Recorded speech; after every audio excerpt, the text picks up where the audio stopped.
দুনিয়াতে যত অদ্ভুত অদ্ভুত প্রশ্ন সব আপনি মুসা আলাইহিস সালামের মাথা থেকে পাবেন। বিভিন্ন বিষয়ে আল্লাহরে প্রশ্ন করতেন। সাইয়েদনা মুসা আলাইহিস সালাম আল্লাহরে বললেন, আল্লাহ আপনি আমার এমন একটা জিকির শিখাইয়া দেন যে জিকিরটার শব্দ আপনি আর আমি ছাড়া কেউ জানবে না।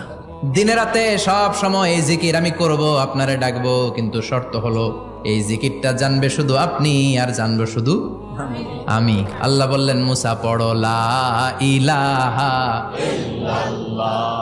মুসা আলাইহিস সালাম কয়, মাবুদ এটা তো জাতীয় জিকির, সবাই জানে। আমি তো চাইছি এক্সেলেন্ট একটা জিকির, কারো কাছে নাই, শুধু আমি জানবো আর আমি পড়বো।